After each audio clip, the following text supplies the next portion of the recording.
सुप्रभातम बच्चों, अपन पिछले वीडियो के अंदर हमारे जो शब्द रूपों की सिद्धि है उसके लिए कुछ आवश्यक जो अजंत और हलंत दोनों में काम आएंगे सूत्रों का अध्ययन किया है।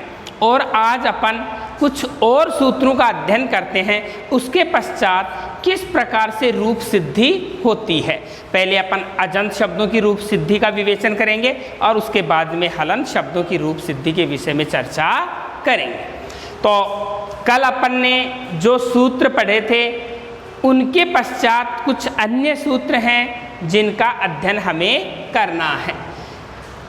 अब कल अपन ने प्रारंभ में जो सूत्र पढ़े थे, अर्थवद धातुर प्रत्यय प्रातिपदिकम, कृत तद्धित समासाश्च, फिर न्यंत आबंत प्रत्ययों के विषय में, फिर प्रत्ययश्च और फिर परश्च। इसके पश्चात क्या होगा, प्रातिपदिक से परे प्रत्यय होते हैं। कौन से प्रत्यय होते हैं, इसके लिए है स्वौ जस मौ षष्ठाभ्याम भेष ङेभ्याम भ्यास ङसिभ्याम भ्यास रस ओस आम नि असुप। अर्थात अपन ने पहले सामान्य चर्चा में किया था, ये 21 प्रत्यय इन्हीं को विभक्ति कहते हैं। कहने का मतलब प्रातिपदिक के साथ में जब ये प्रत्यय जुड़ते हैं तभी विभक्ति का निर्माण होता है। तो ये 21 प्रत्यय सातु विभक्तियों में 3-3 से होते हैं। सु औ जस, आम औ सस, टाभ्याम भीष, नेभ्याम भ्यास, नासिभ्याम भ्यास, नस ओस आम नि औ सुप। ये 21 प्रत्यय होते हैं। तो प्रातिपदिक से पश्चात इन प्रत्ययों का प्रयोग किया जाता है। फिर आगे अग्रिम सूत्र है सुप है।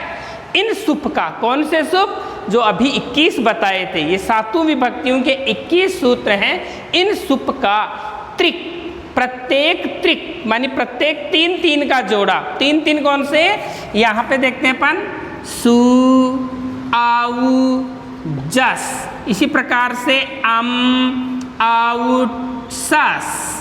इन 3-3 का जोड़ा, सु औ जस, अम औ सस, टाभ्याम भीष, नेभ्याम भ्यास, इन 3-3 का जोड़ा होता है। वह प्रत्येक क्रमशः एक वचन, द्विवचन और बहुवचन संज्ञक होता है। सु एक वचन, औ द्विवचन और जस बहुवचन, अम एक वचन, आउट द्विवचन और सस बहुवचन। शेष इसी प्रकार से बाकी जो बचे हुए हैं वो भी होते हैं।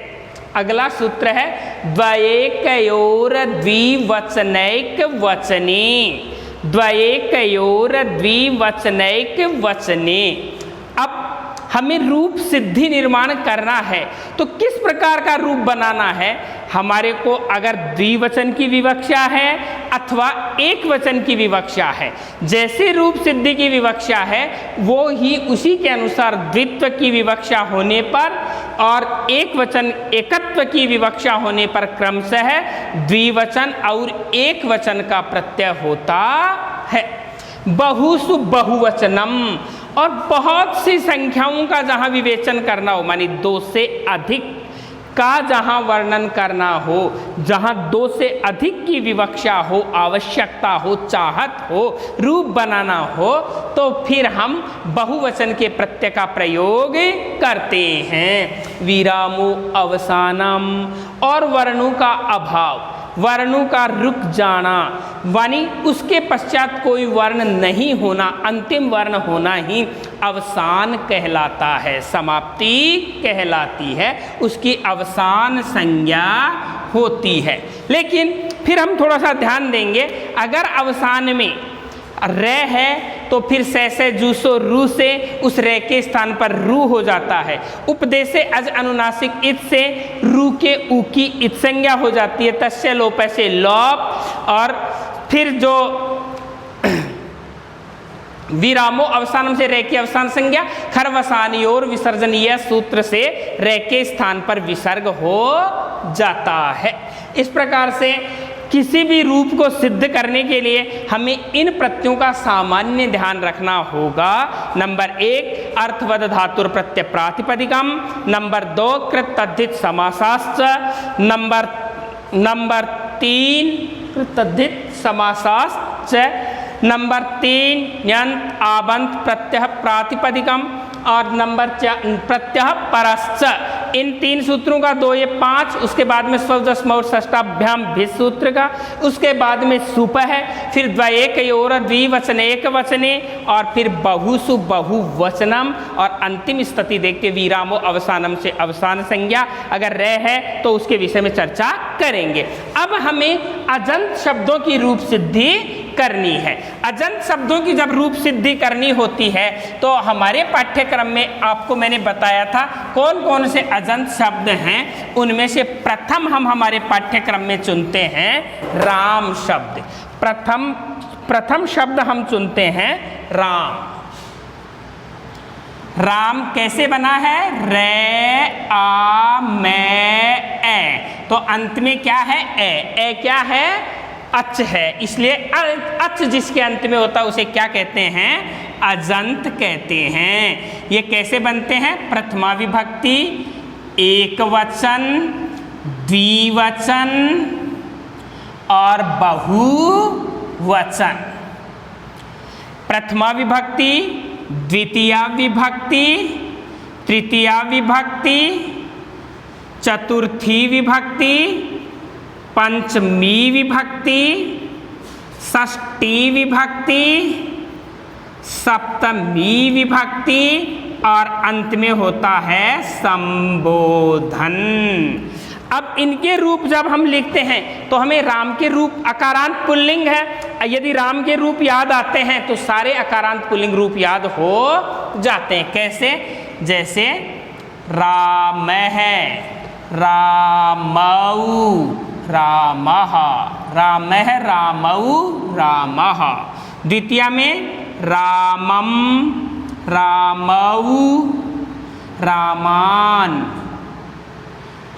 तृतीया में रामेण, रामाभ्याम, रामही। ध्यान रखें, रामही। चतुर्थी में रामाय, रामाभ्याम, रामेभ्यः,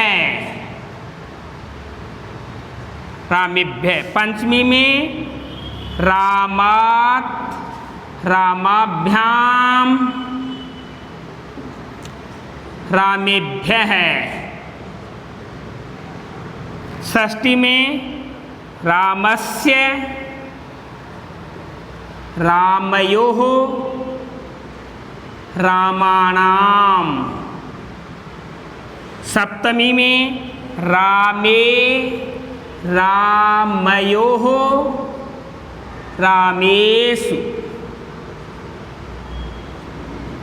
संबोधन में हे राम, हे रामऊ, हे रामः।